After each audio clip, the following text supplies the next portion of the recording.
Let me just put a splash screen up.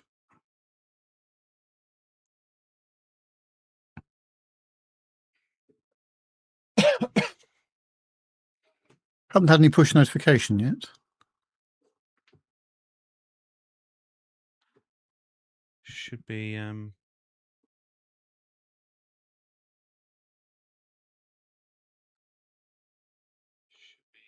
oh, we're live.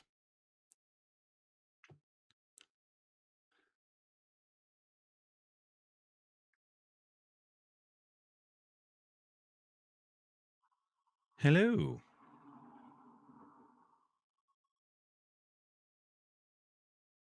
Still not showing anything from this end. No, me neither. On the YouTubes. Oh, it is live now. Oh. Bit of a refresh required, I think. Oh, I better get the VT clock ready.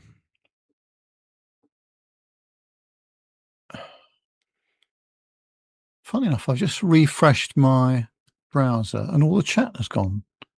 That was just there. Yeah, I had to redo the link. Okay. So just put that in the chat in case for people just to refresh it, but it is working on YouTube now. Okay. According to this.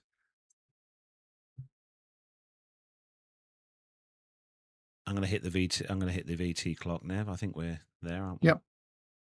I'm still not showing anything, weirdly. Do you want to just refresh your browser, Nick? Yeah. See if that works. Chat room's filling. It's showing the logo screen, but it's not showing any of us lot.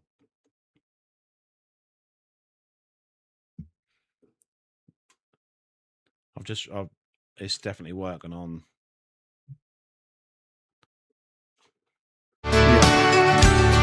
And chat saying it's working. Yeah, they tend to come out now.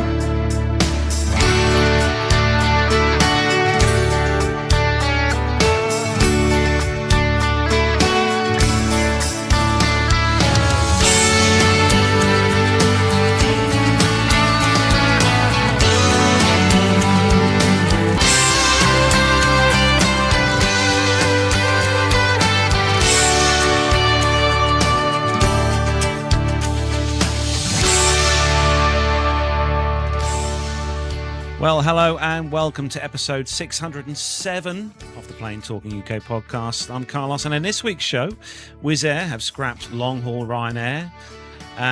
Long haul, I should say. Ryanair has an in-flight emergency. Boeing have a new assembly line, and Emirates have a new freighter. In the military this week, it's a fiery F-16 causing chaos in Greece, and the RAF has a new training partner. And in this week's, we have two cracking retro airline ads to bring you from the UK's finest airline.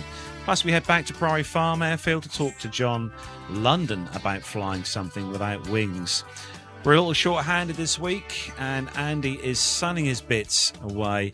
But after a jaunt away to a more northerly climb to escape the hot weather, it is Mr. One, Seat 1A himself, Neville Bounds. Hello, Nev. I never thought I would be saying this, but I had to leave my county in order to become more refreshed. The 35 degrees was getting a bit much. So we went to, we started off in the Lake District. So that's the northwest of the country. That was 22, 23 degrees. Beautiful weather. And a bit of a breeze as well off of Coniston Water for those who know that part of the world. And also we went up to Derwent Water as well, which is also nice. Then a couple of days later, we went on to Edinburgh and beyond, up to Stirling Castle, where that was 16 degrees and cloudy, which was perfect.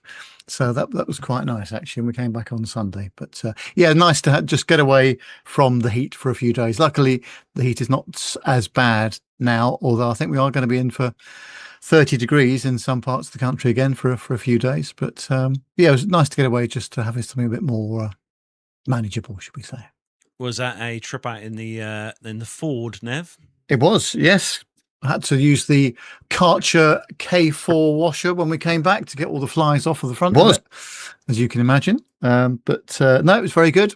very economical, and it was nice because the air conditioning is so cold in that car, and but it's a bit of a shock when you get out into the heat, especially when we're coming back down south. But no, it was nice to get away.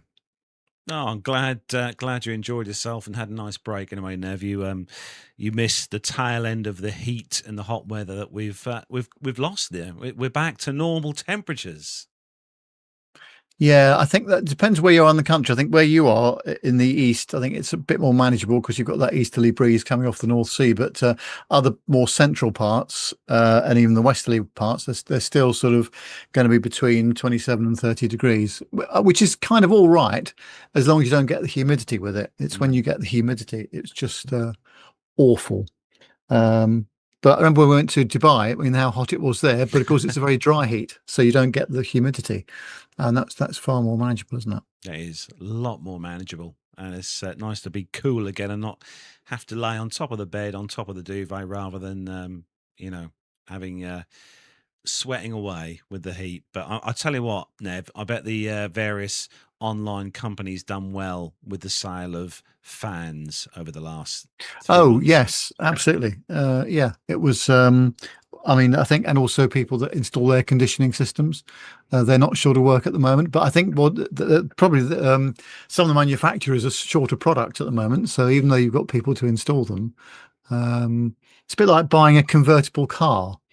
Don't buy it in the spring or summer, buy it in the winter because there's better availability. I think we're going to get some air conditioning next year for our bedroom, but we'll get it done in the winter when there's better availability, I think. And also joining us this week from his studio in the southwest, it is, of course, our very own Nick Codling. Good evening. Nice to see you, gents, again. Yeah, I had a week off last week. I was sat in a very sweaty school hall watching my daughter's summer play, which was very nice to go and see. But yeah, the weather probably didn't help. Here we are, us typical Brits, complaining when we get nice weather.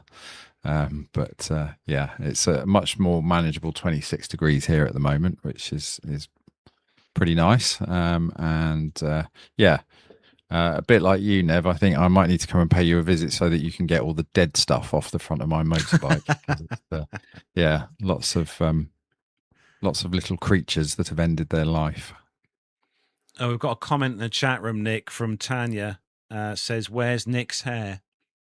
Oh, yes, the curtains have had to go. Something a little more conducive to the summer weather, and yeah, I have to say, it was a decision well made, I think. I must say, with your previous haircut, it did suit you if you were after the prog rock star look. I must say, I'm and not sure. that's supposed to be a compliment, by the way. Well, thank you, Nev. I would say that that's better than saying that I look like I was from a 90s boy band. Oh, who would say that? Pretty sure Carlos did. Oops. No, there was some very good, nice comments actually from Gemma, my lovely wife Gemma. She thought your hair was stunning, Nick. Oh well. Thank you very much. Yeah, very popular. I shall try. Well, I'll try to grow my hair that long, but it never grows quite the same. Never grows anything like what your hair done. Anyway, Nick, that's for sure. Yeah. But anyway, this is an aviation show, not a hair show, or hair show. Oh, see what you did there. Hey, I like that. Right, so we're going to say hello to everyone who joined us in the YouTube chat room this evening. Going to start off at the top of the list. Tanya, hello to Tanya in there. Also, hello to UK Airfields, Mr. Flag, good to see you in there. Golf Bravo Uniform Echo Lima _ Tango _ Balloon says, sorry, unfortunately can't make this evening. We've got John Jesters in there. Hello to you as well. And hopefully... we had to do a little movement with the the link on YouTube, but hopefully everyone will find us on here in the YouTube chat room during the show. So welcome everyone on this week. Don't forget, subscribe, hit the bell icon to be notified when we're live and broadcasting live shows, just like we are doing right now here on YouTube. So, Nev, going to hand things over to you to introduce the first part of the show. Yes, we've got stacks to get through this week, so let's start off with the commercial news segment. The captain has turned on the seatbelt light. Please take your seats and fasten your seatbelts.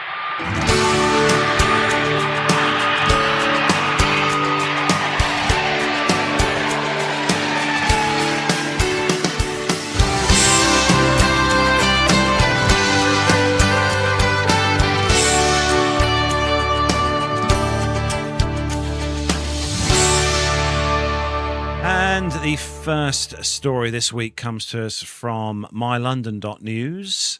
And Heathrow, apparently on the verge of losing Europe's busiest airport status.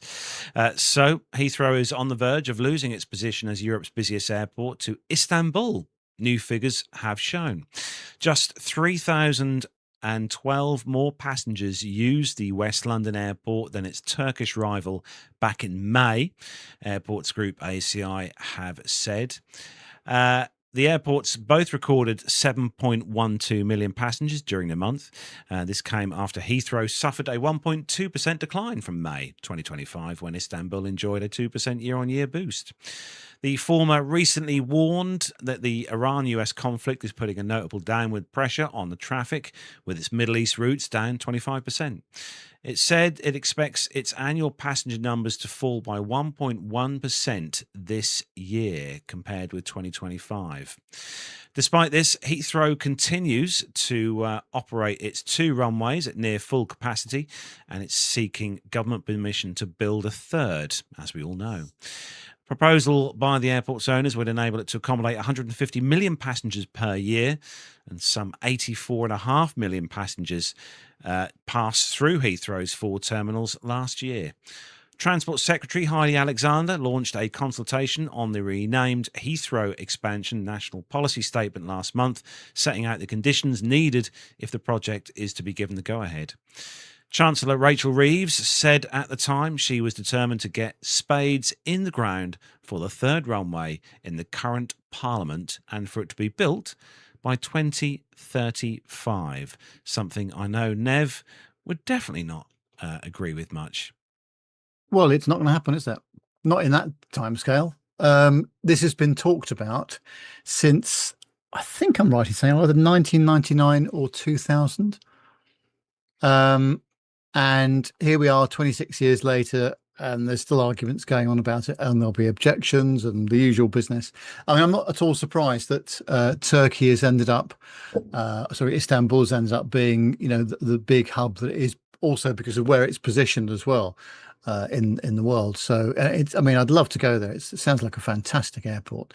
But unfortunately, we're a bit stuck with space around West London and Heathrow. It's very, very tight. It's a very old part of the country in terms of what was there before. It's quite challenging. I would like to see a 3rd runway there, but I don't know when we're going to see it. There is so much opposition to it, and lots of logistics involved as well. Yeah, I agree with you, Nev. We talk about this the airport so much on the show, this Turkey, Istanbul, this massive airport, and I'm yet to go through there. And it does look like an incredible airport, for sure. Yeah, I think that the other thing is that if you're going to do this sort of thing, you've got to accommodate all kinds of traffic, really. But because of, it's a bit like Dubai, I suppose, where it's positioned in the world, geographically speaking, it's a good place to go east or west from, either on sort of domestic routes or on international routes, especially on international routes, obviously. So yeah, it would not surprise me if Istanbul surpasses Heathrow in terms of international passenger traffic at some point. Nick, what are your thoughts? You want to head off to a holiday in Turkey anytime soon? Yeah, I'd be up for that. Yeah, I mean, we've done so many stories, haven't we, about the expansion of not only Turkish Airlines but also with this new airport becoming quite a major hub. So I can't say I'm surprised at all. I mean, I think it was a couple of weeks ago, wasn't it, that we said that they'd gone 100% solar powered, which was pretty awesome. Yeah, so it seems like, there is the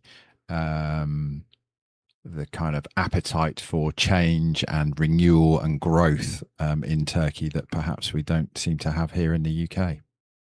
Yeah, I definitely think that it is going to grow and grow and grow, this airport, and probably will end up being probably the largest airport and busiest airport in Europe. I don't doubt. Yeah, I expect so. Right, Nev, next one up for you, and big news this week to hit the social media feeds. Yes, it's on theguardian.com. It says that a passenger on a Ryanair flight was reportedly almost sucked out of a window after it shattered in midair during a journey from Greece. The man was said to have been lifted out of his seat into the plane's slipstream and hung headfirst out of the window after an engine failure resulted in parts smashing the acrylic window, according to local reports. The passenger, who was reportedly a 61-year-old Serbian, was saved from being completely sucked out of the Boeing 737 because his wife held him by the legs. The incident took place on Ryanair flight FR 1879, which was scheduled to fly from Thessaloniki in Greece to Memmingen near Munich in Germany on Friday. It was operated by the budget airline subsidiary Malta Air. Michalis Giannakos, a trade union official, said the man was taken to hospital suffering from shock and friction burns from the freezing wind outside of the airline, according to the Greek news website Newsit. The president of the Panhellenic Federation of Public Hospital Employees said that the incident was almost a tragedy. Images and videos show that the shattered window caused oxygen masks to drop from the ceiling as the cabin became depressurized. Data from the website of the tracking company Flight Radar 24 indicates that the flight was airborne for just over an hour and reached 16,000 feet before descending into the airport. A Ryanair spokesman said a Ryanair flight from Thessaloniki to Memmingen on Friday morning returned to Thessaloniki shortly after takeoff when a passenger window dislodged in flight. That's an understatement, isn't it? The aircraft landed normally and passengers returned to the terminal. One passenger requested and received medical assistance on the ground in Thessaloniki. In order to minimize any delay, a replacement aircraft was arranged to bring passengers to Memmingen, which departed Thessaloniki at 9:53 a.m. local time. Now, uncontained engine failures. It's not supposed to happen. And there's an awful lot of work that goes on for testing these things in all sorts of conditions, all sorts of temperature conditions, things that are thrown into the engine. And it's not the first time this has happened, of course. Memories of the Southwest flight, of course, that had a similar outcome. Now, whether a person could actually fit through the window, I'm not sure, but a depressurization or an explosive decompression like that, all bets are off, to be honest with you. So yeah, I think this is of no consolation to him at all, but it's probably unlikely that he would have gone through the and exited the aircraft, but it has happened before. So you do wonder, don't you? But yeah, it's uncontained engine failures are part of not having one is part of the certification process, isn't it? So what do you think of the picture, Nev? I'll just pop up on the screen again for those watching on YouTube. There's a definite stage 1 fan blade that is not there anymore. And also a piece end tip from that other blade is actually missing as well, isn't it, on there? Yeah, and of course, the even at flight idle, the RPM of these blades is incredible. let alone at cruising speed or takeoff power. And if something lets go, it's supposed to be contained within the cowling. And obviously something didn't, and some shrapnel left that and caused the damage that it did. Thank goodness there was no fatality, but there could have been. No two ways about that. Richard Adams says in the chat room, Nev, he was lucky the bit that broke the window didn't penetrate the cabin or his head. Yes, very good point. Very good point, Richard. Yeah. But there's questions there for Boeing and the engine manufacturer, which is a CFM 56, if I recall correctly. So, yeah. John Jester in the chat room says it looks contained because the shroud is intact. The blade came out the front. John has said in the chat room. I think I agree with John on that. I think the fan or the cowling may very well have contained all of the shrapnel and debris, but that's not to say something couldn't be ejected from the great big hole at the front. And the damaged window was sort of adjacent to the front of the engine. So, and of course, we've unfortunately seen similar instances of this in the past, haven't we? With some less favourable outcomes. So, yeah, it can be a bit of a nasty business, unfortunately. I mean, the aircraft itself is a popular aircraft, as we all know, but the engine itself, the CFM 56, is also a very, very popular engine, and I think I would be right in saying, Nev, that this is not a regular occurrence within the airlines. This happening? Oh no, definitely not. I mean, it's extremely rare. Yeah, I mean, whether it points to something in the manufacturing process or something that's gone wrong there, I don't know. But it's, I mean, luckily all aircraft parts are traceable in terms of manufacturer's serial numbers and build dates and that kind of thing. So it should be fairly possible to work out what production line this came from, etc. But nonetheless, it's a huge moment, isn't it? Work out what production line. Right, Nick, you've got the next story, and it was big news when this broke. I think it was last week, or was it the week before this news kind of filtered through for an airline here in the UK and Europe. Yes. So, we've been talking for some weeks now, haven't we, about EasyJet possibly being acquired. So this one comes from chaviation.com, and the headline is Apollo outbids Castle Lake with a $7.6 billion offer for EasyJet. Apollo Global Management has submitted a proposal to acquire EasyJet Group for approximately £5.7 billion or $7.6 billion, outbidding an earlier offer by Castle Lake. The LLC Group said it agreed in principle on the key financial terms and would no longer recommend to its shareholders to vote for the Castle Lake bid. The Apollo bid delivers a superior outcome for EasyJet shareholders by providing a higher cash value than Castle Lake's latest proposal of £6.90 per EasyJet share. In addition, the proposed transaction offers the opportunity for eligible EasyJet shareholders who participate in the stub equity alternative to have exposure to EasyJet's future growth and long-term value creation potential alongside Apollo funds. Well, that all sounds like a lot of management speak, doesn't it? The EasyJet board further believes that the proposed transaction offers an attractive combination of value, strategic alignment, and long-term stewardship of the business, the LLC said. Under the agreed terms, EasyJet shareholders would receive £7.15 per share, around 3.6% more than Castle Lake's bid. However, as an alternative to the cash payout, existing shareholders would be eligible to roll over their stakes in the vehicle through which Apollo would acquire EasyJet, effectively remaining shareholders in the airline. The terms of this remain subject to further negotiations. The US-based fund did not detail how it would comply with EU control and ownership rules, which require that the majority of the shares and effective control of the airline remain with citizens of the bloc. It said that it will take all necessary steps insofar as they relate to the EasyJet group to satisfy any conditions relating to the merger control and EU foreign subsidies regulation clearances.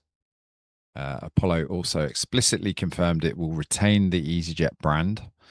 Under UK merger rules, the fund has until the 7th of August to either submit a binding bid or give up on the deal.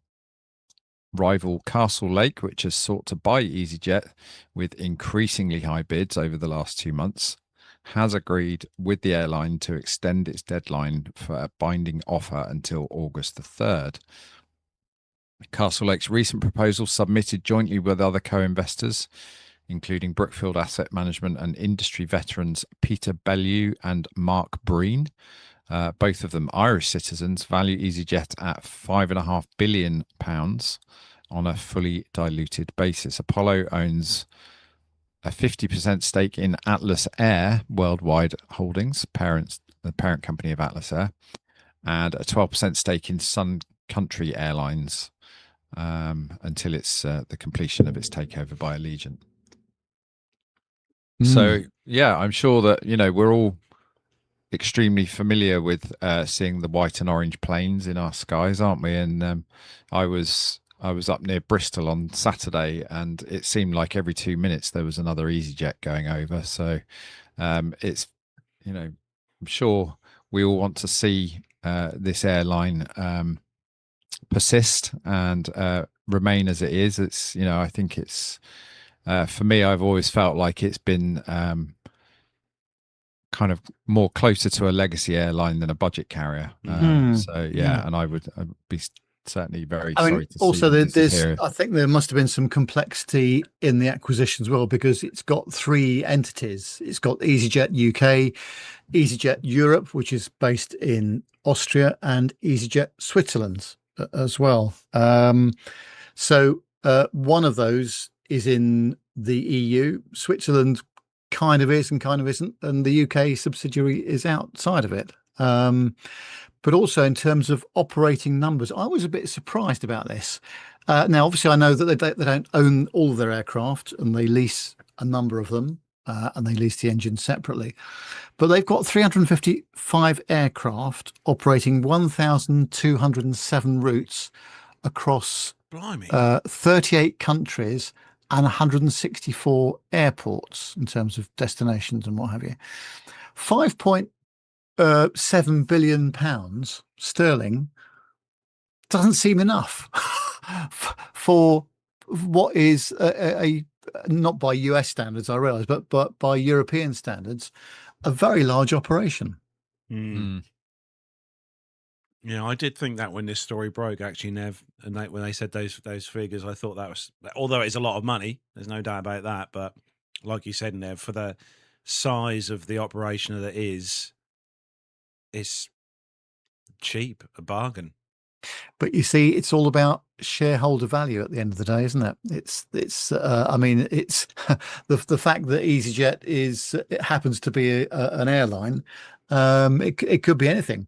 But the fact that it's all about bringing shareholder value and dividend returns and all the rest of it, that's the main purpose of acquisitions or mergers and acquisitions, isn't it? I just hope they don't spoil, what EasyJet is all about. I think for me, I can't forget the series that was on ITV all those years ago when they had that Fly on the Wall series that was based at Luton, I think it was, that followed EasyJet from its birth with Stelios right through 3 or 4 series, I think it was in the end. But I just hope that this acquisition, if it all does go through, that they don't ruin what is I don't a very think good so. airline. No, one of the things that they will have learned over the years, I'm sure, with other mergers and acquisitions that they've done, is don't muck about with the brand. basically, because certainly from the industry that I have recently retired from, there have been people that have done that and have mucked about with the brand, and it's been a disaster. There's no two ways about it. Familiarity is very important. So at the end of the day, in this situation, from an operational point of view, probably not as much is going to change initially. I wouldn't have thought. This is about the ownership of the organisation. We'll see what happens. Moving on, next story comes to us from simpleflying.com. And we've talked about this a lot of times on the show. And it seems like it's only lasted 5 minutes. But the headline is Wizz Air suddenly scraps 7-hour flights with the Airbus A321XLR. So London Gatwick, this is from based at to Jeddah, and the London Gatwick to Medina from its booking system. The routes that will no longer appear on the airline's website. The move comes only months after the airline had planned significant expansion of its Saudi Arabian services. And the cancellations are notable because the two Saudi routes represented the Wizz Air Group's longest scheduled flights, with block times approaching 7 hours. The disappearance also raises fresh questions about the role of the A321XLR in Wizz Air's network, particularly after executives recently admitted that the aircraft no longer aligns with the airline's evolving business strategy. Passengers searching for flights between London Gatwick and Saudi Arabia will no longer find Wizz Air's non-stop services to Jeddah or Medina. Reports indicate that both routes have been withdrawn entirely, disrupting travel plans for pilgrims and other passengers who'd relied on the airline's low-cost services. The decision is partly surprising because Wizz Air had previously intended to grow rather than shrink the operation, and the airline had planned to increase the London Gatwick Jeddah service to twice daily in 2026 while maintaining daily flights to Medina, suggesting confidence in demand only a few months ago. With both routes now gone, the Airbus A321XLR loses the only scheduled missions that truly required its additional range. Ian Mallin, Wizz Air Group Chief Commercial Officer, told Aviation Week that if some opportunity comes up that means we can make more money operating them in a different mission without creating complexity and distraction, then we'll look for it. But now they're just going to be NEOs. The route cancellations reinforce comments made earlier this year by Wizz Air executives regarding the future of the A321XLRs. And speaking at Routes Europe, Chief Commercial Officer Ian Malin acknowledged that the aircraft no longer fits the airline's business model following the closure of the Wizz Air do Abu Dhabi, which had originally been expected to launch many longer-range services. Instead of building a network around the XLR's range, Wizz Air now plans to operate the aircraft almost identically to its standard Airbus A321neo fleet. The airline has even said the aircraft will not be distinguished operationally from the regular 321neos, using the additional range only when occasional opportunities arrive or operational flexibility is required. With the Saudi Arabia routes gone, there's now little scheduled flying within Wizz Air's network that generally requires the 321XLR's extended range, and most of the airline's current European, Caucasus and North African destinations are already comfortable within the capabilities of the standard 321neo, reducing the need for a specialised sub fleet. The Airbus A321XLR continues to attract strong demand from airlines seeking premium long-thing routes, including some transatlantic routes, and Wizz Air's experience appears to reflect its own changing network priorities rather than any shortcomings of the aircraft itself.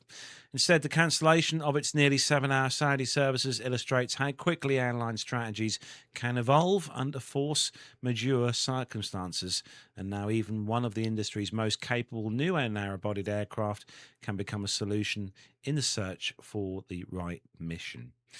So there we go. That was a short-lived project. Well, yeah, it's a bit unfortunate, really. Obviously, it's the US-Iran war that's caused this problem for them. And of course, this aircraft type was specifically bought for those sectors to operate from Gatwick that you mentioned. And suddenly, when the route is effectively closed down for circumstances beyond their control, it's very difficult. I think that it will come back. This war has got, it's all over the place again, but there are signs of improvement, I would say. And if we get some stability later in the year, I think we'll see Wizz Air redeploying them again on that route, because there is the demand for it. Otherwise, they wouldn't have put it up for it. But yeah, it's very unfortunate that the timing of this is gone quite badly wrong for them. Yeah, it's a shame. It'd be nice to have a go on the old XLR. Need to book a flight with those. Have BA got any of those yet, Nev? Or are they not? Are they No. still on the Neos? No, just Neos. Just Neos. Yeah. Right, Nev. On to you. We've got a nice little BA story for you, which has got but it's a about funny twist. Oh, it's about footy. I mean, it's not my best subject, to be honest with you, but I'll read it anyway. It's on aerotime.aero, and it says Norwegian changes profile logo to British Airways after losing World Cup bet. And true to its word, Norwegian Air has changed its Instagram profile picture to British Airways logo after losing a World Cup bet between the two airlines on July the 12th, following Norway's dramatic 2-1 loss to England in a quarter-final match at the FIFA World Cup in the US. As promised, the British Airways logo appeared on Norwegian's Instagram account. In an Instagram post, Norwegian displayed the British Airways signature logo and wrote, "It's coming home and well played, England." Norwegian added, "Whilst the tournament is over for us, this friendly bet will forever live in our hearts. We wish England and British Airways all the best in the semi-final, and we sincerely hope you'll get to bring football home." BA commented on the post, writing, "We love this new look on you," and added, "Well played, thanks for all the fun, and here's to our new friendship." Days before the match between England and Norway, a cheeky Norwegian Air wrote to British Airways on social media waging that if Norway wins the contest, BA must change its Instagram logo to Norwegian and vice versa. The social media post gained huge traction with many airlines, contributing to the good-natured banter. Finnair, Air Baltic, Riyadh Air and KLM were just some of the carriers that commented or added pictures to their social feed. The two airlines even posted a video of employees from both British Airways and Norwegian Air shaking hands to make the bet official. More airlines commented on Norwegian Air's post after the airline changed its logo to British Airways, including Malaysia Airlines, Qantas, Virgin Australia and Kenya Airways. It's thrilling, isn't it? Well, I am sorry for that, Nev. I know that when I was putting the names into the show notes earlier, that you might find that one a little bit painful. So, I mean, if it was Formula One or touring cars or something like that, then fair enough. But honestly, it's not. But anyway, well, they've probably put the kibosh on it anyway now, because I mean, I'm not one to predict football scores, but England versus Argentina tonight in about 24 minutes' time, I can't see us winning that one. But if I am proved wrong, I should be. So will you be tuning in for the second half after the end of the podcast? I may do. Oh. I may. I'm in the same league as Nev, as nearly all the podcast PTK family will know, as well as Nev. I'm not a football person, which is why Gemma married me. Just saying. It's the only reason. The only and that and the ironing thing. So yeah. Right, Nick, you've got the next story, and something. This annoys a lot of people, but I find them quite cool. Yeah, I've never been on a 787. If anyone out there would like to fix that for me, please do get in touch. But many of you will know that 787s have fancy window dimmers on them. So this story comes from paddleyourown.canoe.com, and the headline is "The window shade dimmer switches on the 787 Dreamliner are a big money spinner for Boeing because passengers keep wearing them out." The button that controls the electronic dimmable window shades on the 787 Dreamliners is said to be one of the aircraft manufacturer's best-selling spare parts. for the high-tech wide-body aircraft, costing airlines tens of thousands of dollars a year to replace because passengers can't help but repeatedly press them. I would be that person. I guarantee it. The reason, as revealed by licensed aircraft maintenance engineer Fahid Naim, is that passengers don't think the button is working because it takes so long for the window to start dimming. Passengers then constantly press the button, wearing it out faster than expected, which requires a new button to be installed. The Boeing 787's electronically dimmable windows were revolutionary when the aircraft took its maiden flight in 2009, after 6 years of development. Presumably that's for the entire aircraft rather than just for the windows. Although they have proven to be a controversial design choice, with frequent flyers often complaining about their effectiveness. The dimmable windows use electrochromatic technology, in which an electrical charge is sent through a special transparent gel that's sandwiched between two panels within the 787's windows. By increasing the voltage running through the gel, the window gets progressively darker. There are 5 levels of darkness, and they range from 1, which is fully transparent, to 5, which is the darkest setting. And it normally takes up to 60 seconds for the window to fully darken from level 1 to level 5. And on older models of the plane, this process can take as long as 100 seconds. In the opposite direction, the level 5 to level 1, the process is even slower, taking between 2 and 3 minutes for the gel to become fully transparent again.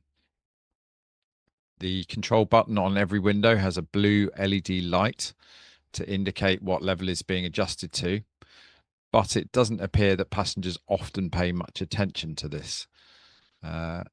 We often replace these electrical dimmable windows push buttons on the 787, Naim said in a post on X. Many passengers keep pressing these because they think it's not working, and this wears the button out fast, and replacements aren't cheap. When the buttons stop working, there's another fault with the window. The manufacturer Gentex says the system is designed to fail transparent in order to comply with emergency evacuation requirements set by many governments. If this does happen, then Boeing has a much lower tech solution to block out the light before the window can be fixed, and that's to stick on window shades. Along with how long it takes for the electronically dimmable windows on the 787 to darken or lighten, passengers are often annoyed with how much light they still let creep into the cabin, especially when the sun is rising and striking one side of the plane. It was for this reason that rival aircraft manufacturer Airbus initially rejected the idea of electronically dimmable windows when it was developing the A350. It wasn't until 2021, more than 9 years after the A350 took its first flight, that Airbus announced that it was adding electronically dimmable windows to the plane. That decision only came about after Gentex further developed the technology, with the dimming effect updated to be 100 times better than the windows installed on the 787s, effectively blocking out 99.99% of visible light. The dimming effect is also quicker, and Airbus opted for controls that don't require a physical mechanism to activate the dimming technology. Airbus has kept the dimmable windows as an option and a more expensive extra for airlines to install, with its traditional pull-down window shades remaining the standard line fit option. Some airlines, such as Emirates, have even opted for best of both worlds by installing electronic physical shades that lower at the touch of a button. Boeing won't start offering the newer and better version of the electronically dimmable windows until the Boeing 777X starts being delivered to airlines, so presumably sometime in 2040 then. The aircraft certification has been chronically delayed for years, hasn't it just? Although there is renewed hope that deliveries could start in 2027. I never realised this was an option for Airbus to have these on their aircraft. I thought it was just purely a Boeing thing. Obviously, the aircraft option is a far superior technical solution, as we would expect from the. Yeah, a lot I of people. think I mean, they are right. I mean, they do take a very long time to react. The 2 or 3 times I've flown the 787. Yes, very much so. And so you think nothing's happening, so you keep pressing the button, and then suddenly something happens that goes too far in the other direction. It's A bit like steering a boat. Yes, You feel like nothing's happening, and then all of a sudden you're heading for the bank at an alarming rate. Yeah, exactly right. So that could have been solved a lot quicker than now, I would have thought. Yeah, I completely agree with you. It seems almost a bit like, they've gone for this sort of technical solution because it's cool and because it maybe seems like quite a nice thing to do, but in actual fact, what's wrong with a window shade? Yeah, or a quicker operation of the button, basically. Yeah. Next story is from flightglobal.com. And good news for main man Micah. This is one of his favourite aircraft, I know. The Catalina pushes ahead with updated Catalina 2 after securing 46 aircraft commitment. Gorgeous aircraft this is. The Catalina Aircraft Trust, the Florida holder of the original Catalina amphibious flying boats type certificate, has taken another step towards bringing a modernised turboprop powered variant of the aircraft to the market. The company has secured a letter of intent from Hong Kong-based Pan American Airways system covering purchases of up to 46 of the planned next-generation amphibious aircraft, the Catalina 2. Catalina Aircraft is now evaluating engines, avionics, and other systems needed to develop the aircraft, which founder President Lawrence Rees notes will be the only Western certificated transport category flying boat. He envisions demand for up to 600 Catalina 2s of several configurations. And the NGAA Catalina 2 is a modernised and enlarged new production twin turboprop amphibious flying boat designed to perform the roles and missions for the civil, commercial, government and military sectors, and is capable of operations to, in and from austere locations, Catalina says. The Catalina 2 will be a variant of the existing 28-5 Alpha Charlie Foxtrot transport category certified Catalina, and being a variant provides a relatively straightforward path to regulatory approval, Rees said. Developing a variant of an existing certificated aircraft is significantly less a workload than designing and, more importantly, certifying a completely new aircraft from the scratch, says Rees.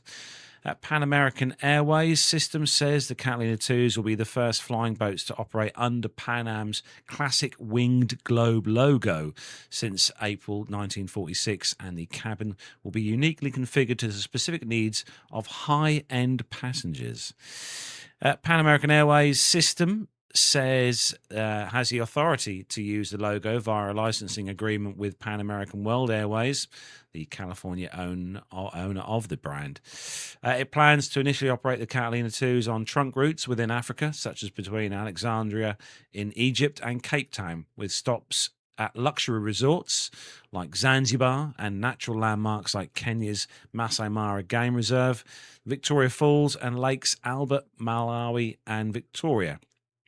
The company envisions later flying in the Mediterranean, the Caribbean, and elsewhere.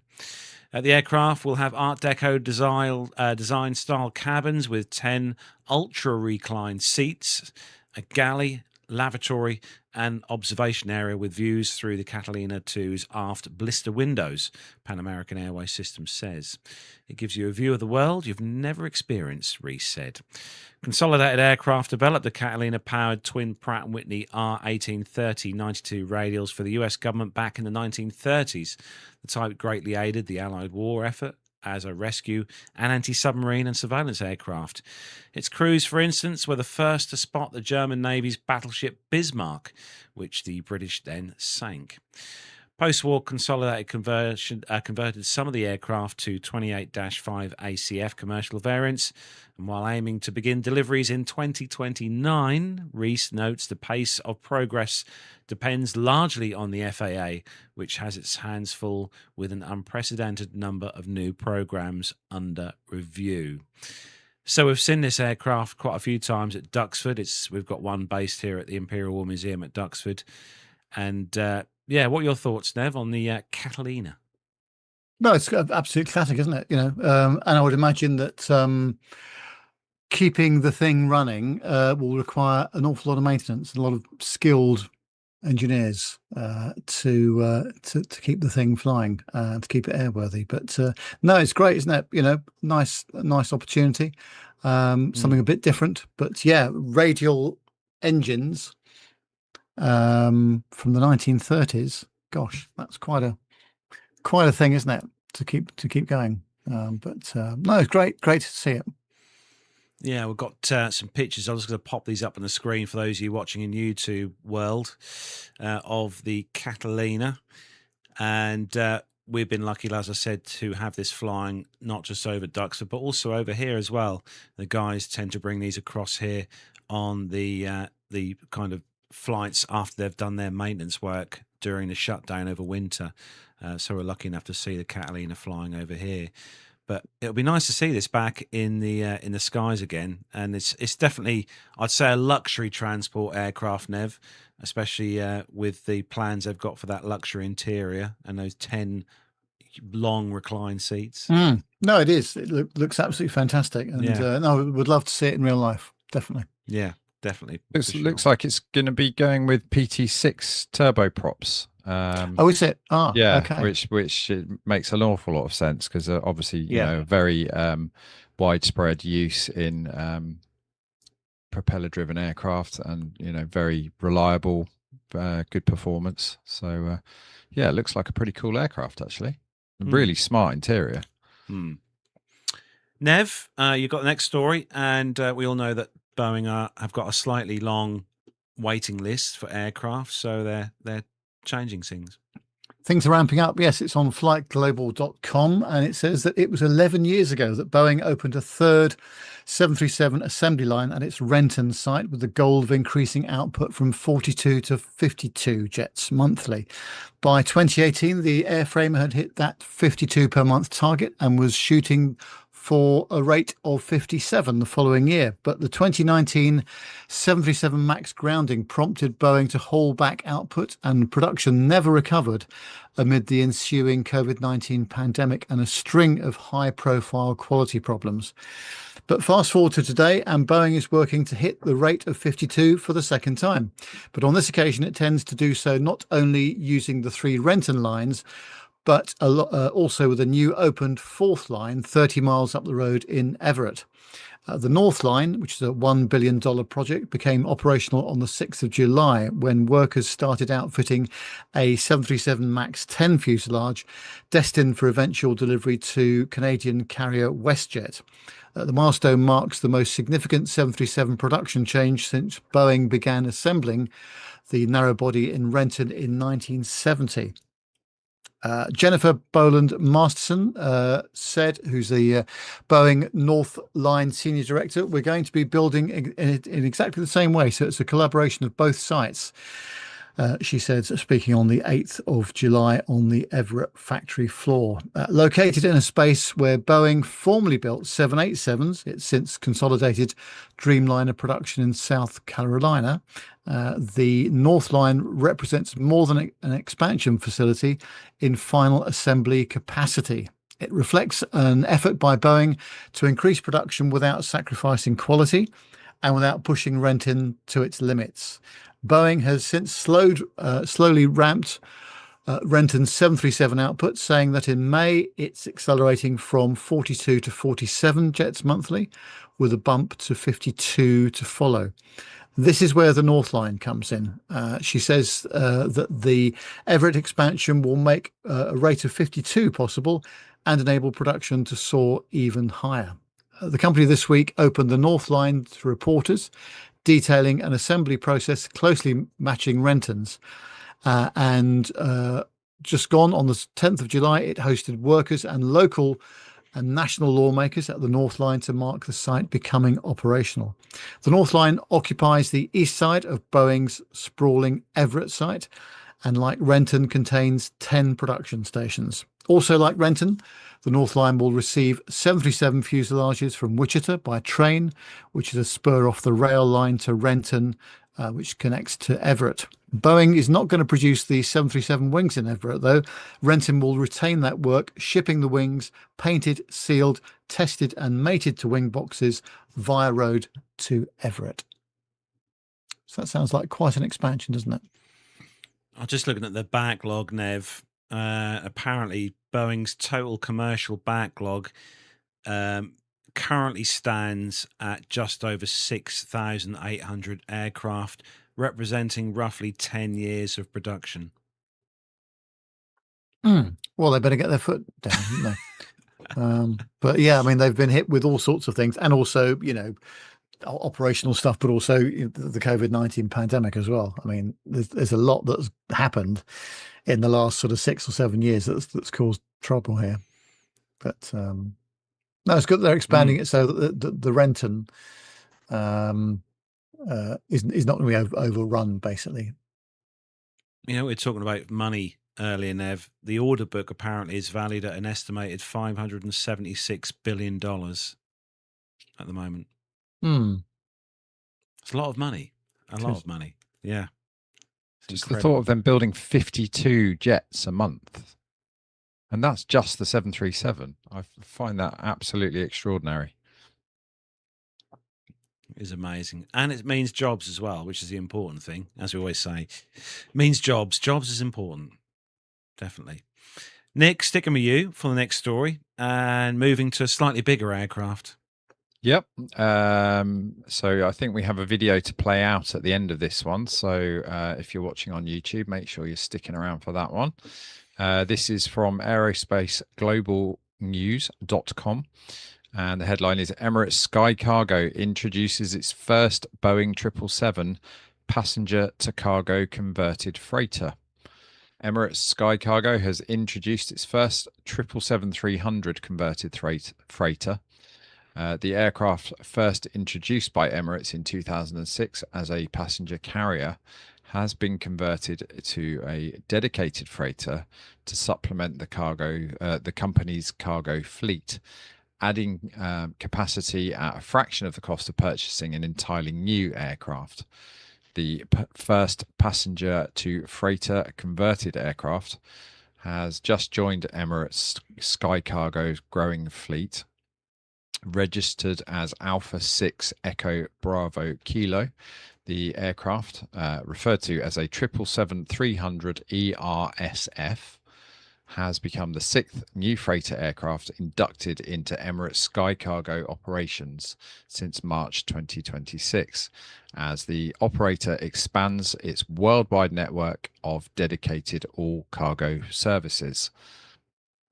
The aircraft is the first of 5 Boeing 777-300 ERSFs that will join the fleet by the end of 2027, joining 17 777Fs already operated by the carrier. The aircraft re-entered service after its conversion by flying from Dubai to Hong Kong on the 30th of June as flight Echo Kilo 9860. According to an Emirates Sky Cargo statement, the converted aircraft offers 100 tons of payload capacity and 811 cubic meters of cargo volume, representing a 25% increase in cargo volume over the Boeing 777F production freighters currently operated by the company. That's a pretty impressive increase, isn't it? With 47 pallet positions, the converted aircraft also accommodates 10 additional pallet positions when compared with the 777F production freighter, making it ideal for transporting volumetric cargo such as e-commerce goods, which currently constitute around 20% of global air cargo tonnage, with further growth projected in the next few years, added the airline. It's all Carlos's Temu orders. As the first step in the conversion process, the aircraft's interiors, including the seats, overhead stowage, galleys, and lavatories, are all completely removed. This allowed engineers in Tel Aviv, where the conversion was undertaken, to modify the interior of the aircraft to accommodate cargo pallets. The ability to load and accommodate industry standard cargo pallets required the installation of a large main deck cargo door on the left-hand side of the fuselage aft of the wing. One of the most significant steps in the entire conversion process, creating the opening for this door, required significant structural reinforcement and replacement of large sections of the fuselage structure, said Emirates Sky Cargo. Next, a rigid barrier capable of absorbing impacts of up to 9G was fitted at the front of the main deck, consistent with regulatory and safety configurations on a production freighter. To support the crew and additional crew members, a crew rest area and supplementary seating were installed during the conversion. The flight deck was also modified to accommodate additional controls for the environmental and safety systems optimized for cargo transportation. In order to support heavier cargo pallets on the main deck of the aircraft, the floor structure used for passenger transport was completely removed and replaced with reinforced floor beams and higher capacity floor structure capable of supporting concentrated loads from heavy pallets and cargo handling equipment. Crikey, there's a lot of work gone into this. The conversion process included installation of a complete cargo loading system consisting of powered rollers, locks and guides, permitting ground crews to move large cargo units efficiently through the aircraft and secure them for flight. Additionally, an advanced cargo monitoring system, including smoke detection and fire suppression, was installed in accordance with the regulations. The conversion needed to achieve regulatory approval to demonstrate that the process met strict requirements around compliance with safety standards, covering structural strength, systems reliability, fire protection, and flight performance. This was demonstrated through extensive documentation, ground tests, and flight evaluations before the aircraft could start transporting cargo. Finally, as a last step in the conversion process, the aircraft also received a full repaint and application of the latest Emirates Sky Cargo livery ahead of its first commercial flight as a dedicated freighter. According to Badir Abbas, Emirates Sky Cargo's divisional senior vice president, the induction of the company's first converted 777-300 ERSF into operational service represents the next stage of the company's fleet expansion plan to meet growing demand for its all-cargo services. Combined with our growing fleet of 777F production freighters, we have already been able to scale our global freighter network from just over 40 destinations in February this year to 62 destinations currently and growing. We are providing our global customers with a scalable cargo capacity and ultimate flexibility and connectivity when moving cargo to and through our hub in Dubai. As part of its ambitious expansion strategy, in addition to 4 more 777-300 ERSF aircraft by the end of 2027, Emirates Sky Cargo will also be taking delivery of 5 additional factory-built Boeing 777F aircraft by December this year. The next 300 ERSF will arrive by the end of this year, with a further 3 due by the end of next year.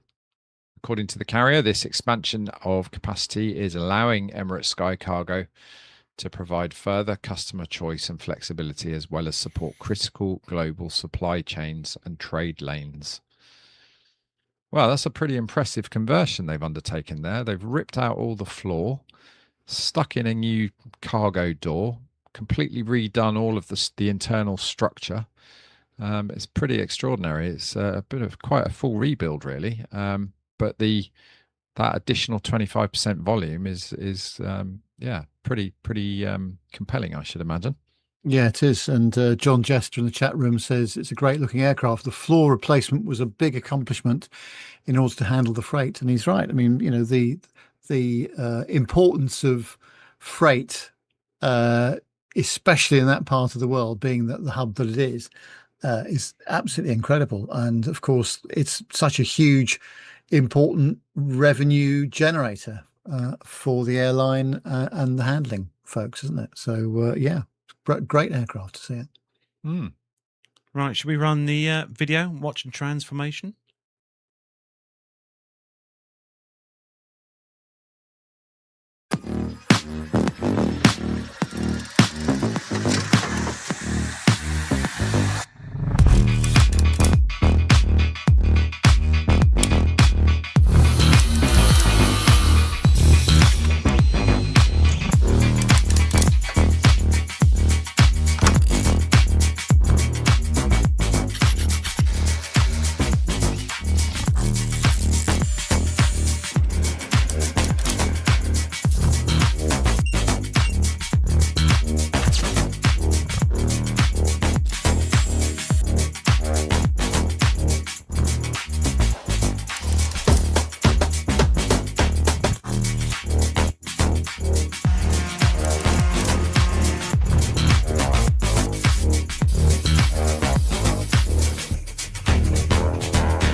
What do you think about that then, guys? I mean, that was a pretty good in-depth video. That's Impressive.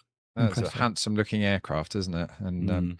yeah, the amount of work that's gone into that is absolutely extraordinary. Presumably, they would have worked in conjunction with Boeing in order to be able to upgrade the internal structure of the aircraft. Because yeah, while the video was playing, I was just saying, imagine how nerve-wracking that would be, taking the angle grinder to the fuselage to make that first cut to create the big hole where the cargo door is going to go, and to think about how they're going to be strengthening all of the structure around the inside of that, and then the reinforced bulkhead as well. It's, yeah, it really is an impressive amount of work. It's yeah, I feel like by the time they're done, it was pretty much must have been almost as good as a new aircraft.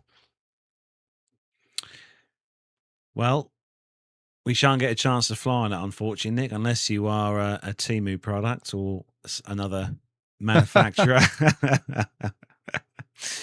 But no, they. I remember years and years ago, Emirates used to have quite a large cargo fleet.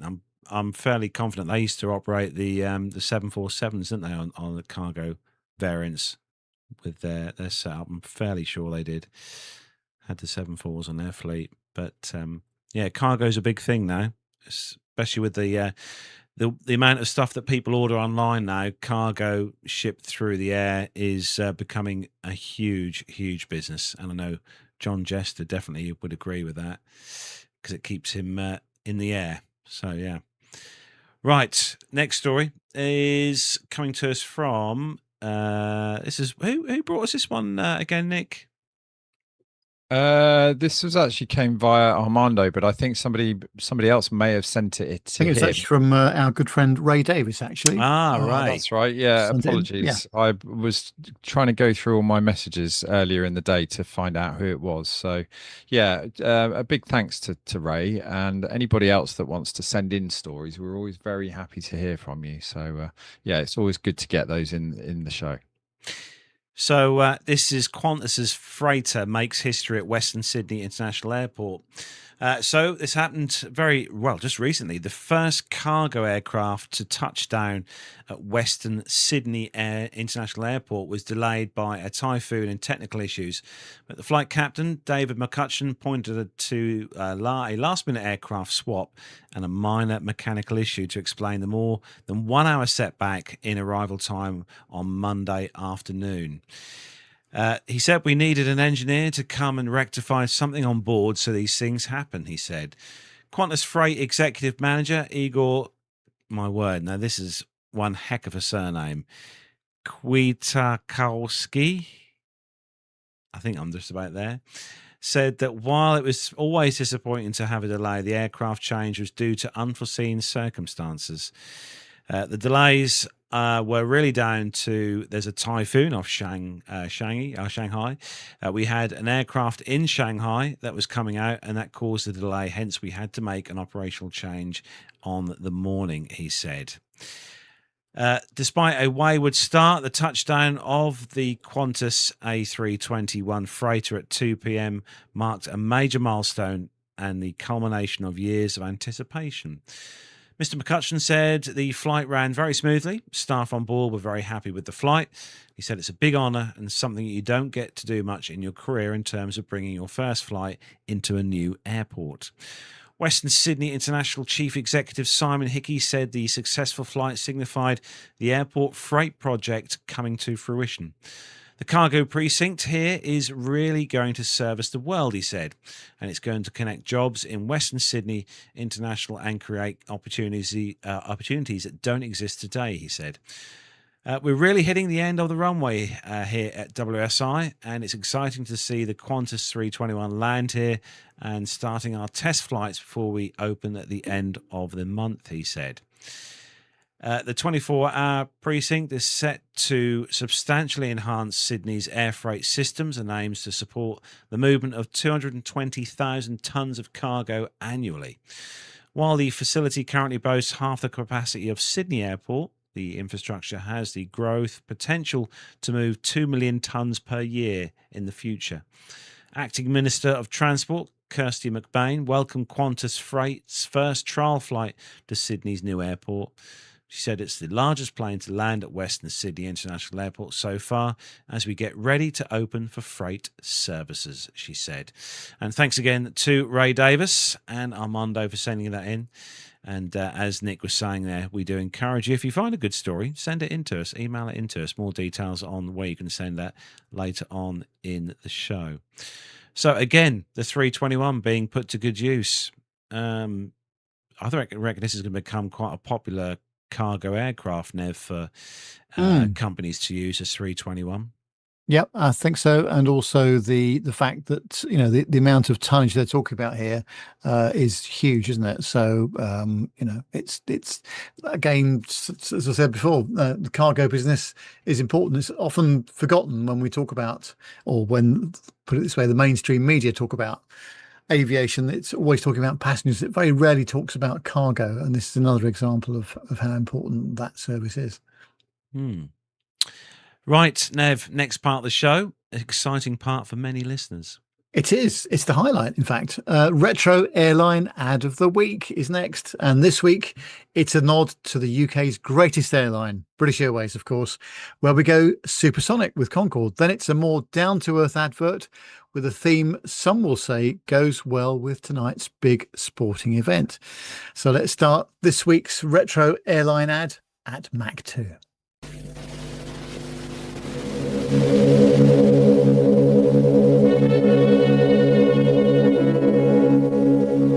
Now, when you fly the flag, you can fly the future. British Airways Concorde, the first supersonic passenger airliner to fly you at more than twice the speed of sound. Concorde has crossed the Atlantic in 3.5 hours, and now she will fly you to Bahrain faster than ever before.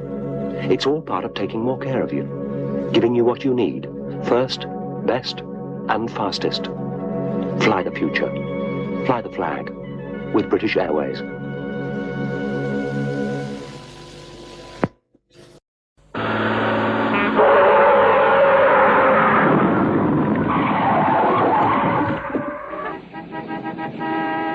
We're gonna miss our flight. Don't worry. You'll catch your plane.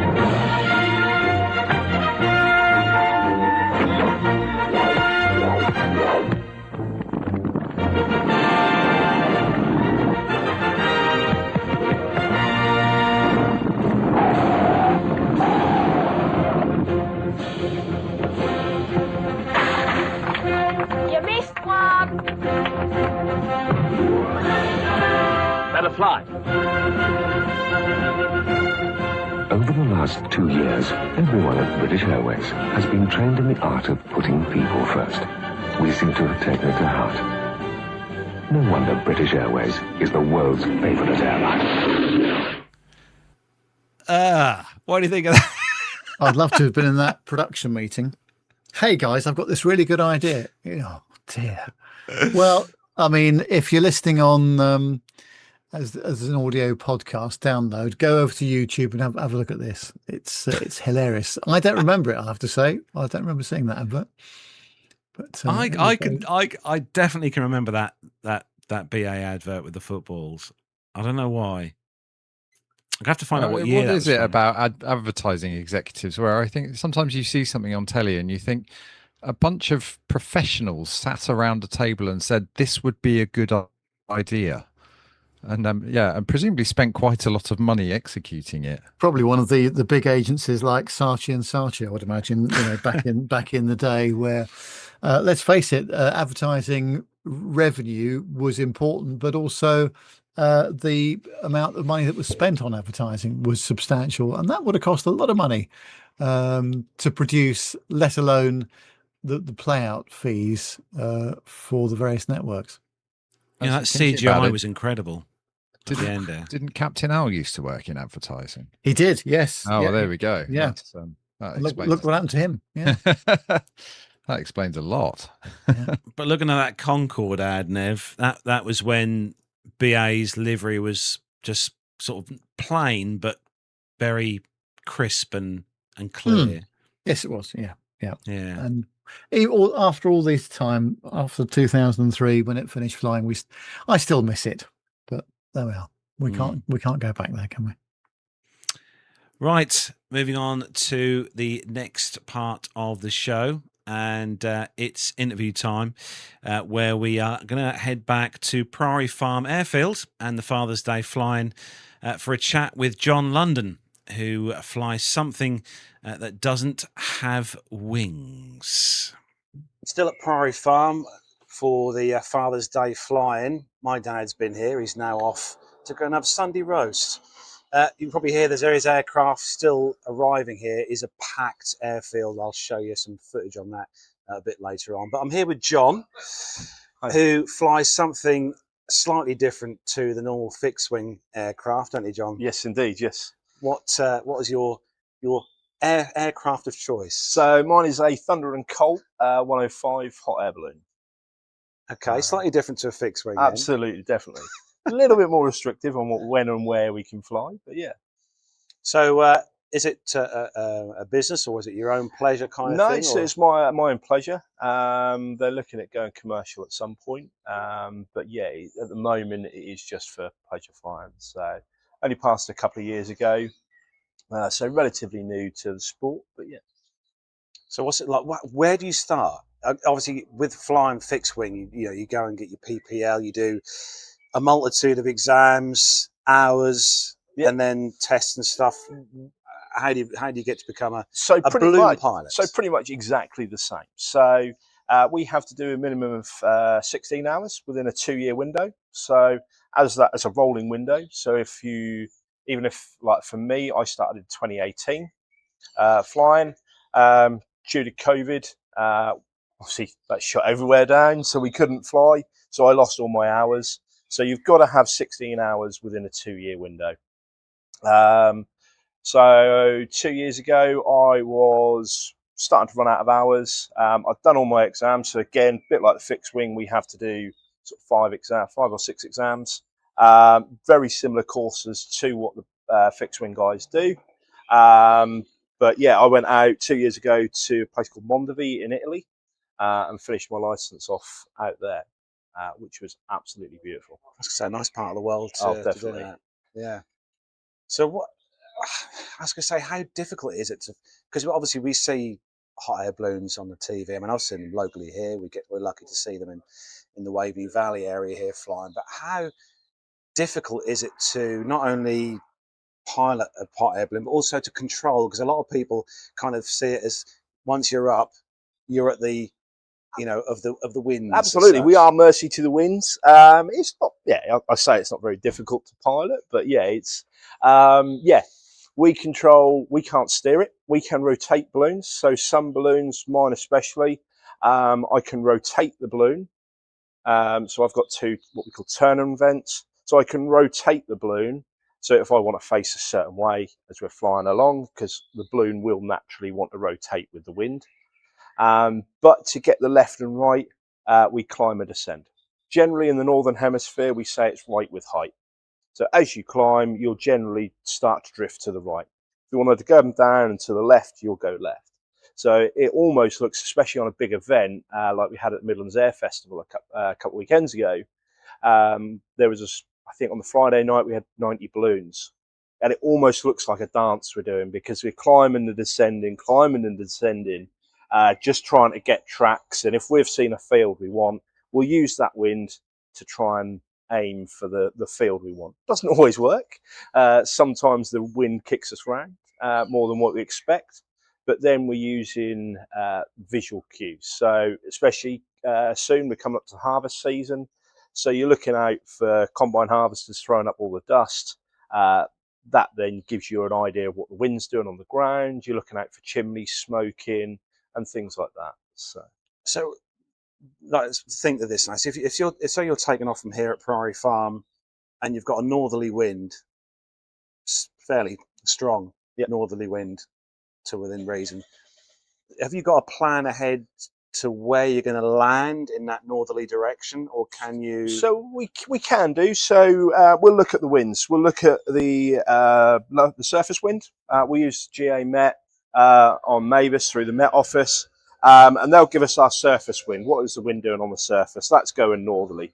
It might be a case of then at 1,000 feet, it's coming around a little bit more to the right. 3,000 might be even further round to the right. Generally how it happens anyway. This morning when I looked, it was very light winds, so it was giving us sort of all different directions. But generally, it gives us a nice V on our map. So we'll get our maps out and we'll look at the surface wind. We'll draw a line of where that surface wind's taking us, and we'll draw a line, say at 3,000 feet. That's generally in this sort of area what we'll go up to. We'll then draw another line. That gives us a V. So we know that anywhere in that V is somewhere where we could land. And we use a couple of different apps, which gives us our sensitive areas. So it could be that there's livestock in the area, which we have to give certain heights to, especially things with pigs. There's a lot of pigs around here, especially in the Snetton area. Because pigs can't turn their heads and look up, we have to give them extra height. So generally it's about 1,000 foot over livestock. So we've got other sensitive areas where it could be landowners, things like that, where there's been issues before, and they can say, well, I don't want you to either land here, or I want you to give me a surface height above the surface. So we've got our maps, and that will show us exactly where we are and where those sensitive areas are. Actually, I was going to ask that because Sky Demon is quite a popular app with pilots here in the UK, GA pilots. There are other apps as well. Yeah, I'm guessing you kind of have a specific app for ballooning. So there's a couple of different ways we can do it. There's a J Balloon Nav that we use. The other one is Memory Maps, and then we can transfer from the BBAC, British Balloon Aero Club website. You can transfer the sensitive areas onto our maps, or we've got paper as well. So basket-wise, obviously we know that the balloon, almost high balloons have the basket underneath.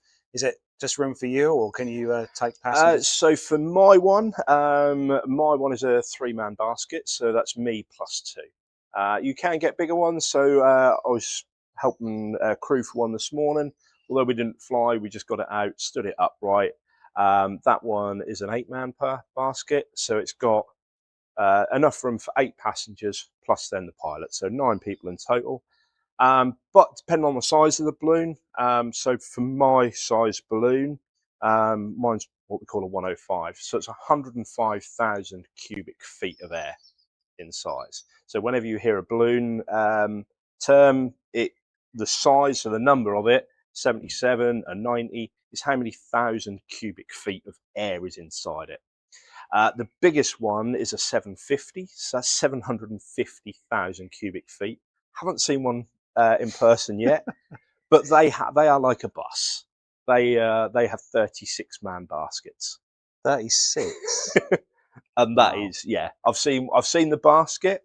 I was down on a balloon course down in Bristol at the Cameron factory there, and they had one in their factory being built, and yeah, that was humongous. And just, yeah, the thought of that is, yeah, Incredible. Looking at the price, right, of how much it costs. Obviously, we all know it costs a fortune to learn to fly a Yeah. fixed-wing aircraft here in the UK. What are the sort of costs involved for someone who's potentially going to start, who wants to learn to become a balloon pilot like yourself? Is it an expensive endeavour, or it's as expensive as you want to make it, really. Generally, it is one of the cheaper forms of aviation. Depending on where you get your gas from. At the moment, we're quite lucky. I think we're paying about 60p a litre for propane, which is the gas we use. And yeah, I'm using probably about 80 or 90 litres per flight, which will last me on a warm day around about 45 minutes to an hour. If we were to do that in the winter, for a similar amount of usage of gas, you're looking at more of a 2-hour flight. And because it's not so thermally, we get that chance of flying for longer. And kit-wise, again, it depends whether you go brand new, whether you go second-hand. My balloon is a second-hand, 30-year-old balloon now. Still flies lovely. Used to be based in Norfolk, and it's got the Norwich skyline on it. So being a Norwich boy, just had to be brought back to Norfolk. So I've probably spent with trailer, basket, everything around about 8 to 9k just on the kit. Then you've got obviously your flying experience, getting your hours in, etc. So it's on a kind of similar level as to fixed wing. Yeah, very PPL. similar. Yeah. But you enjoy it though. Oh, absolutely, I love it. Yeah.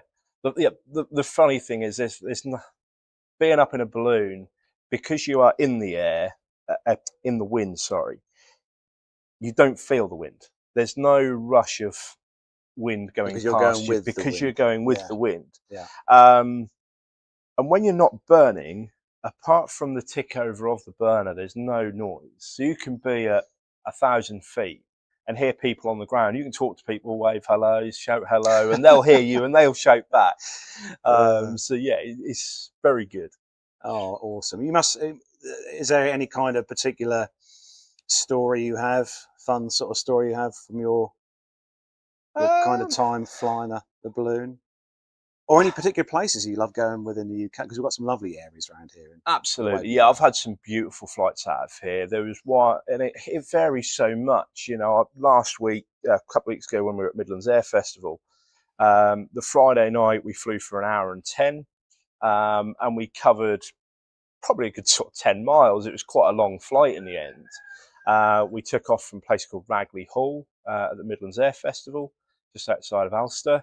And then we landed at north of Stratford upon Avon in a nice meadow.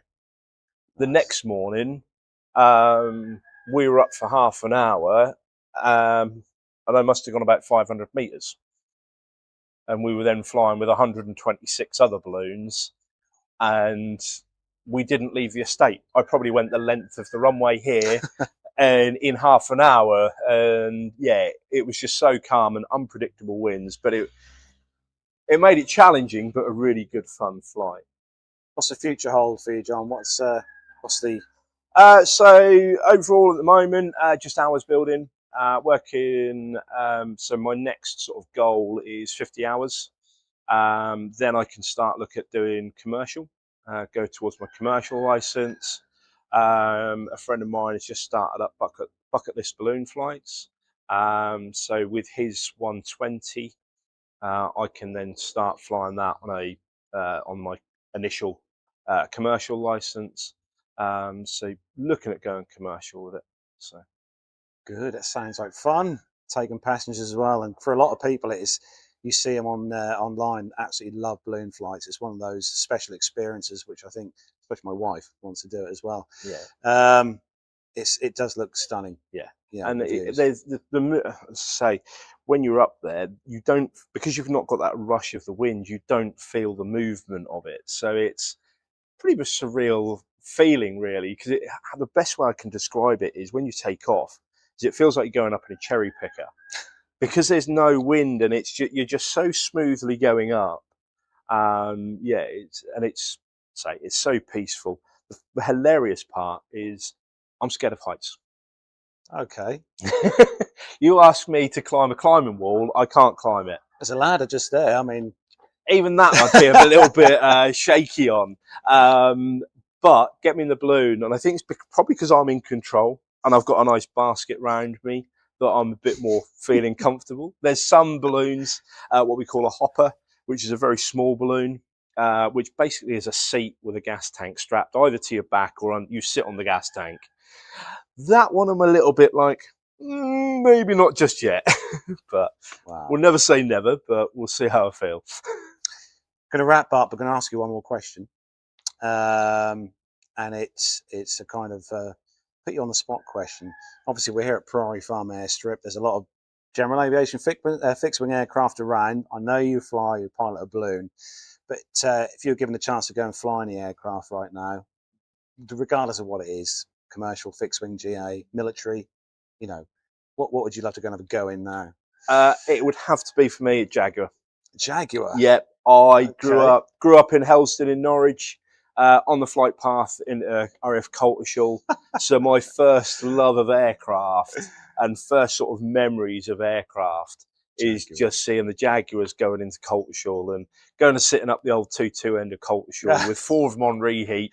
Ah, yes, the smell of the Jet A1 coming out the back on reheat. Excellent. So yeah, if I could turn back the clock and have a flight in one of them, yes, please. Wow. I don't know if there's still any flying. There must be still some flying. I think there's some still in India. Yeah. India have just bought a load of our old X ones, and they're being shipped out at the moment. There you go. You need to go to India. Absolutely. There you go. That's the choice you got to do that now. Go to India. Yes. Pull all the right strings and find the right person. Absolutely. Well, John, lovely to speak to you, and thanks for taking time out. No problem. Thank you very much. And to talk about something that, in all honesty, we've not really talked a huge amount about on the show. So it's always nice to have something different, something new as well. Absolutely. And it's very much aviation, isn't it? Indeed, absolutely. Aviation. And it's one that, especially since foot and mouth in the early 2000s, is a very declining. I know aviation in general general aviation is a declining matter in the world.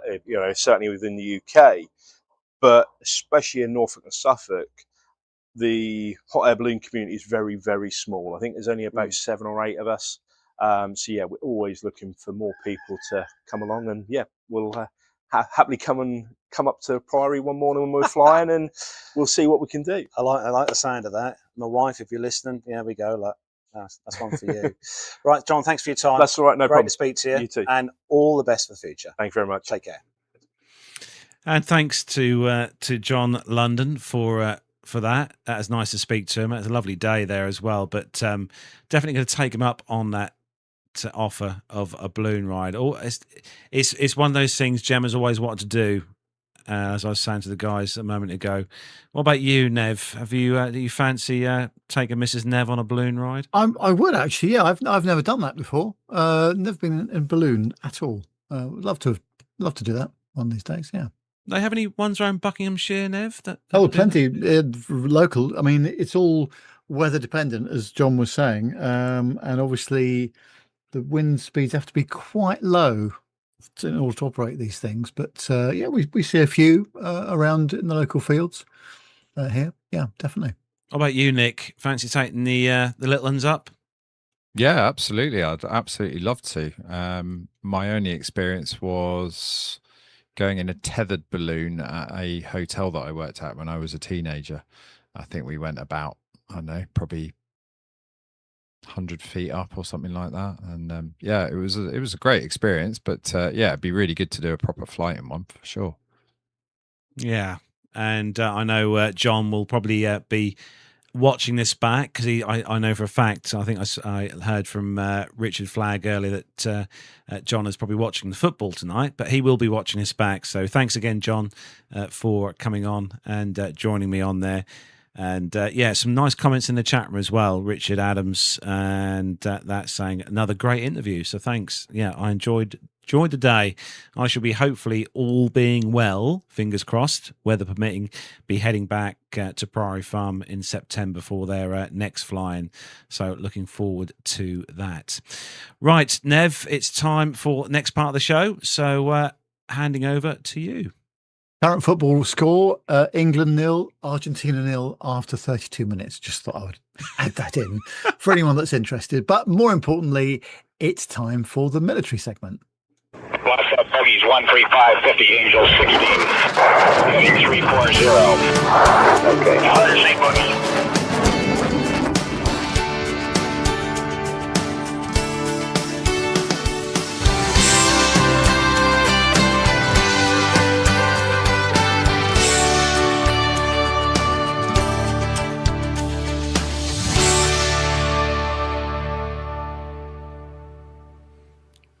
And Nev, you've got the first story this week.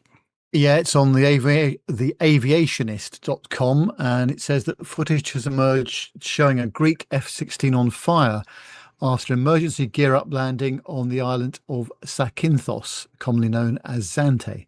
Officials have confirmed that the pilot is in good health. Lieutenant Colonel Konstantinos Gravalos of the Hellenic Air Force told the media that the F-16C Fighting Falcon, one of over 100 operated by the Greek Air Arm, suffered an unspecified technical malfunction whilst on a training sortie on July the 9th. The pilot elected to make an emergency landing at Zakynthos Airport, which is known to many as the populous tourist destination Zante. Footage shows that the F-16 on the airport tarmac on its belly with flames erupting around the aircraft. Fire crews doused the flames with water and foam. It's clear that the pilot left the aircraft as normal without ejecting, as the canopy and seat were still present on the jet. Other footage taken as the aircraft approached the runway confirmed that the undercarriage was not deployed before landing. Some initial reports claim that the jet belonged to the US Air Force, but even before the Hellenic Air Force's confirmation, the Greek national markings and dark grey paint scheme clearly identified the operator. Flights scheduled to arrive at the airport were diverted to a number of nearby locations, including Athens, Corfu, and Thessaloniki. The NOTAMs closing Zakynthos runway to all but approved medical, government and military helicopters was issued at 10 minutes past 12 UTC. Local media reports say that the F-16 belongs to the 116th Combat Wing at Araxos Air Base in eastern Greece. The wing is comprised of the 336th Bomber Squadron and 335th Squadron, both flying F-16s. They were notably the last unit in the world to operate the A-7 Corsair II, which retired in 2014. Well, it's a good outcome. That's the main thing. Flights can be diverted, but the pilot got it down on the runway. Yeah, I think that'll be a write-off, that aircraft, definitely. Yeah, very likely, yes. Yeah. But yeah, good outcome. At least the pilot got away with that anyway. That is always a good outcome. But yeah, F-16, sad to lose, but there are plenty in the boneyard still, I think, if they fancy going and getting a replacement. Nick, next one up for you, and training services. Yes, so this one is from aerospaceglobalnews.com, and the headline is Inside Affinity Flying Training Services as it prepares for the future of UK military pilot training. Affinity Flying Training Services is in discussions with the UK Ministry of Defence over the potential acquisition of 4 additional Texan T-6C aircraft as it prepares for the next phase of UK military flying training. The possible fleet expansion comes as the company approaches 100,000 flying hours, having marked 10 years of operations supporting the UK military flying training system in February. From its headquarters at RAF Cranwell in Lincolnshire, Affinity provides aircraft maintenance, engineering, and operational support for the elementary, basic, and multi-engine training of pilots entering the Royal Air Force, Royal Navy, and Army Air Corps. Its current fleet comprises of 42 aircraft across 3 types, operating from RAF Cranwell, RAF Barkston Heath, and RAF Valley. Aerospace Global News was invited to RAF Cranwell to meet the people behind the operation and learn how Affinity is preparing to train the next generation of UK military pilots. Affinity's journey can be traced back to 2008, when Ascent Flight Training was awarded a major contract to deliver training for UK military pilots and aircrew. Established as a joint venture between Lockheed Martin and Babcock International, Ascent was set up to deliver flying training to pilots and aircrew from the 3 services of the UK Armed Forces as part of a private finance initiative. Affinity entered the picture in 2013 when it submitted a bid to provide and support the fixed-wing aircraft required for the programme. Its proposal centred on 3 aircraft types serving different stages of flight training. The Grob 120 TP Prefect for elementary flight training, the Beechcraft T6C Texan for basic flight training, and the Embraer Phenom 100 for multi-engine pilot training. While Ascent would manage and deliver the training system, Affinity would provide the aircraft and the engineering and operational support required to keep them available. Ascent selected Affinity as the preferred partner for the fixed wing training package in 2014, and under the contract, Affinity would provide aircraft maintenance and support through to 2033 at Cranwell, Barkston Heath and Valley. Affinity now holds UK Civil Aviation Authority Part 145 maintenance and Part CAMO approvals, alongside approvals from the Military Aviation Authority. The company is a joint venture between US Engineering and Technology Group KBR and Elbit Systems, and employs more than 200 people across its 3 UK sites. Ian Chalmers, Affinity's managing director and former RAF Tornado squadron commander, said the organisation had come a long way during its first decade. Although there were lessons to learn during its startup phase, he said Affinity had since established an efficient and reliable operation, and the company reports a dispatch reliability of 98% across its fleet, supporting Ascent's training requirements under UK MFTS. Operating only 3 aircraft types has allowed Affinity to build considerable expertise across each fleet, Chalmers said. Former RAF engineers make up an important part of the workforce, but Affinity also employs engineers from civilian backgrounds, creating a broader mix of experience and skills. The recently published Defence Investment Plan commits £360 million to the full recapitalisation of the jet training system, including new jets for a modernised fast jet training system, and to replace the aging Hawk aircraft as used by the Red Arrows. The wider plan includes continued investment in Typhoon and F-35, as well as £8.6 billion for the Global Command Air Programme and £300 million to begin developing collaborative combat aircraft. By 2033, Affinity will have accumulated 17 years of operational experience supporting UK military flying training. Whether that future involves more Texans, new training aircraft, or a greater role for synthetic systems, the company is positioning itself to remain part of the UK's military pilot training pipeline. So yeah, there we go. I must confess, somewhat naively, I had no idea that the armed forces were kind of subbing out part of their training.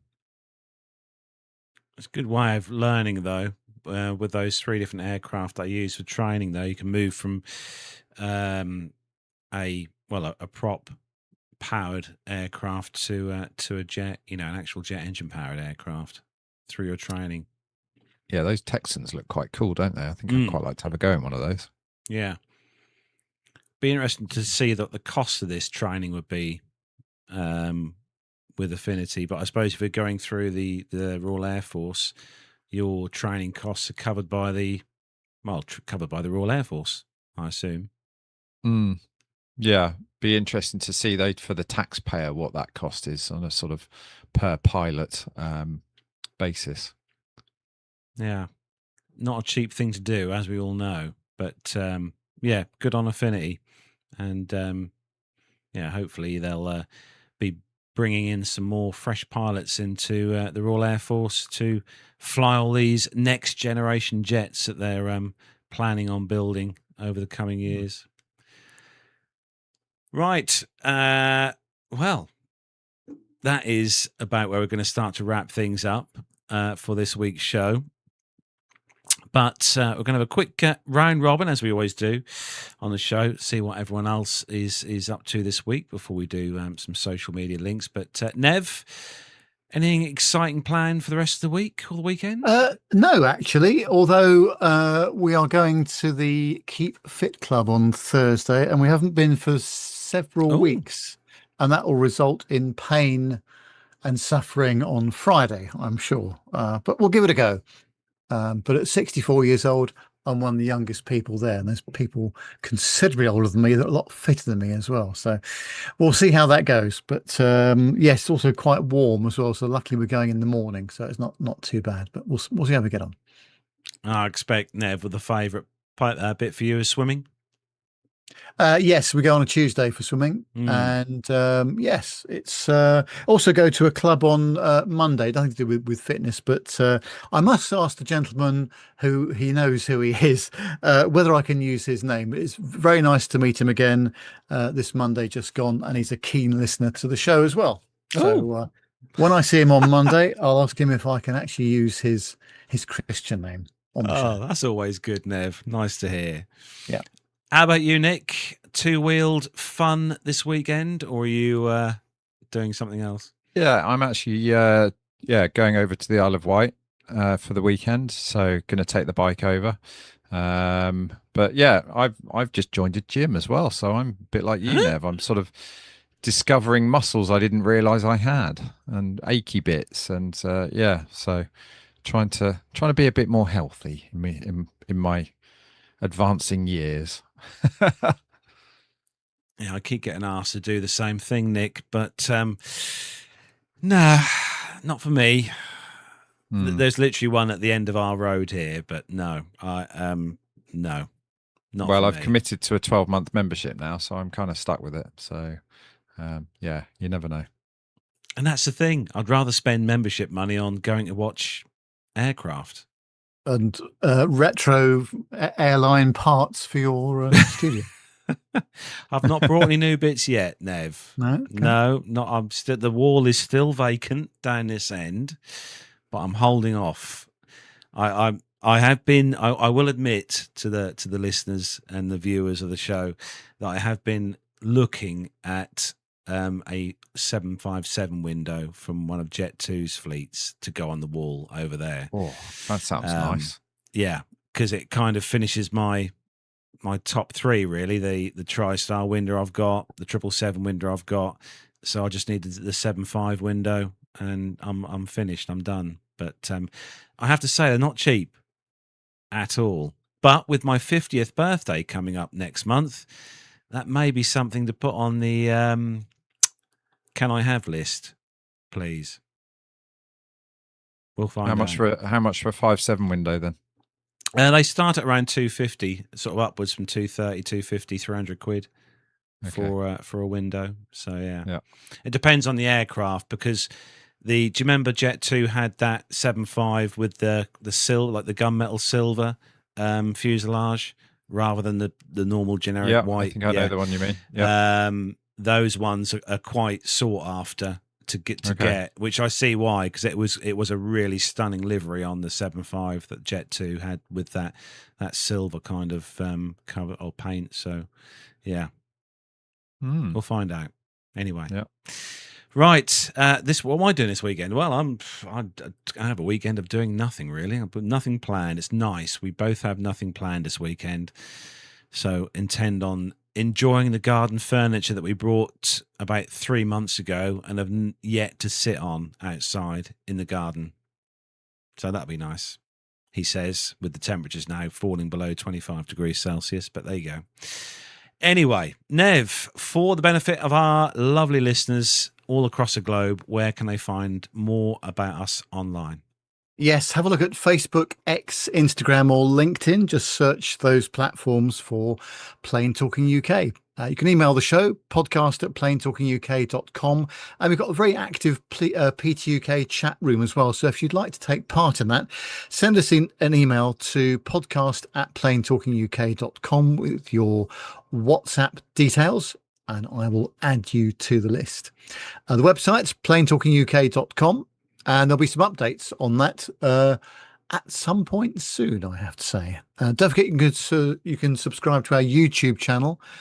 You'll get notifications when we go live, and you can help shape the conversation of the show by joining us in the chat room, as so many people have done tonight. Just go to youtube.com and search for Plain Talking UK. You can also become a Patreon of the show. This helps us offset some of the media hosting costs, website hosting costs that we have. And if you feel that you're able to contribute, then there is a support us banner at the top right-hand side of our website. Just go to plaintalkinguk.com and have a look at that. There we go. Thanks, Nev. And thank you to all the viewers and listeners of the show. Everyone who's watching through YouTube tonight, thank you for tuning in on what has been a busy night tonight, not just on the show, but elsewhere in the world. Any updates on that, Nev? It's 0-0 at almost at the end of half time, and there's 4 minutes of extra time being played at the moment. There we go. And also, thanks to our audio downloaders of the show who, according to last month's figures, were downloading lots of episodes of the show last month. So thank you very much to everyone who downloads the show as an audio podcast, as I know lots of you do. And don't forget, we would love to hear from you, so make sure you do send us some feedback in. And those stories, if you find an interesting aviation story online, ping it over, send us an email, or if you are in our P2UK WhatsApp group, you can pop it in there as well for us to have on the show. So that's it. Thanks again to everyone for tuning in tonight. Going to hand things over to Nev to close up the show. Yeah, thanks everybody for joining. Really appreciate all of your contributions again in the chat room, and hope you have a very nice rest of the week and the weekend. And we'll see you again Wednesday of next week, 7 o'clock UK time. In the meantime, bye for now.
There we go.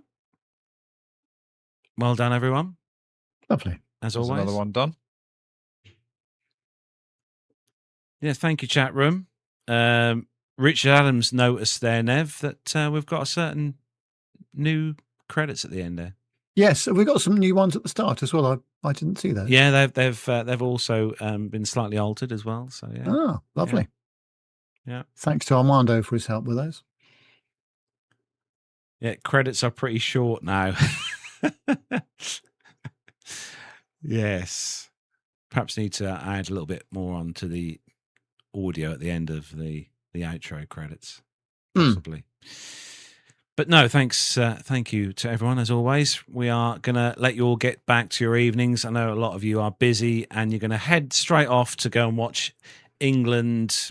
I'm not even going to say what they're going to do tonight. They're Well, going of to play, course, play some football. You know what's going to happen, don't you? It's going to go down to penalties probably. It'll still be 0 at the end of the extra time. Oh dear. So thanks again, chat room, for watching tonight. Been lovely to see you all in there as always. And enjoy the rest of your week and stay safe. And we'll be back Wednesday next week, hopefully. And I'll leave you to sign off, Nev, for tonight. Yes, thanks again for joining us in the chat room. Great stuff. A lot of banter as always. Thank you. And we'll see you next week. In the meantime, bye for now.